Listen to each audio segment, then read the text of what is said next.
తాకట్లో ఉన్న మీ బంగారాన్ని విడిపించి ఆ రోజు ఆన్లైన్ రేటుకి కొంటాం. Sharma gold company. గత కొన్ని సంవత్సరాల నుండి ఇప్పుడు లేని స్టీల్ ప్లాంట్ ఎంప్లాయీస్ రోడ్డు మీదకి వచ్చి చాలా ఘోరంగా రిలే నిరాహారదీక్షలు చెప్పిన చాలా సంవత్సరాల నుండి చాలా ఇబ్బందులు పడుతున్నారు.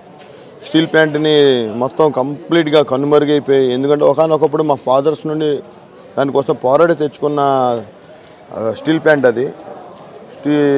స్టీల్ ప్లాంట్ అనేది ఆంధ్రలో హక్కు కింద తెచ్చుకున్నప్పుడు పోరాడి దాన్ని మొత్తం కంప్లీట్గా డిస్మెంటల్ చేసి అది క్లోజ్ చేద్దామని ఒక పూర్తి నిర్ణయాలతో వచ్చారు.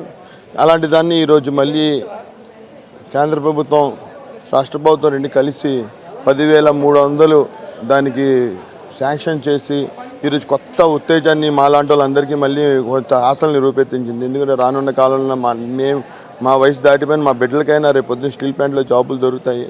నేను చాలా పెద్ద కర్మాగారం అది, దాన్ని మూసేయాలన్న ఆలోచనతో చాలా కుట్రలు జరిగాయి.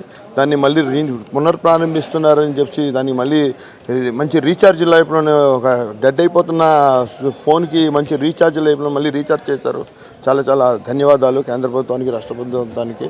రానున్న కాలంలోని ఇలాగా స్టీల్ ప్లాంట్ని పూర్తిగా డిస్మెంటల్ చేయకుండా మరింత అభివృద్ధి చేసి దాని యొక్క గనులు కూడా, దానికి సరిపడే గనులు కూడా వాళ్ళకి కేటాయించి స్టీల్ ప్లాంట్ని ఒక గవర్నమెంట్ మన ప్రభుత్వ కర్మాగారం కాబట్టి దాన్ని డెవలప్ చేసి బాగా పబ్లిక్కి అందించేలాగా చేస్తారని మరీ కోరుకుంటున్నాం.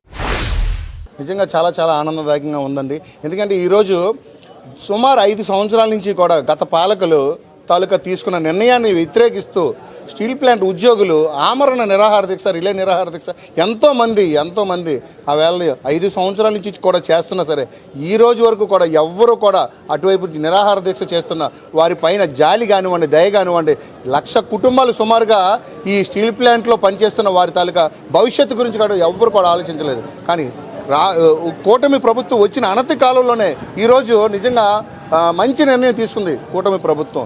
అది నారా చంద్రబాబు నాయుడు గారు కానివ్వండి, మోడీ గారు కానివ్వండి, అలాగే పవన్ కళ్యాణ్ గారు కానివ్వండి. ఎందుకంటే సమాజం బాగుపడితేనే సమాజంలో ప్రతి ఒక్కరు కూడా కలిసి ఉన్నాం కాబట్టి సమాజం బాగుపడాలని అంటే సమాజ సంపద ఏదైతే ఉందో దాన్ని పరిరక్షించుకోవడం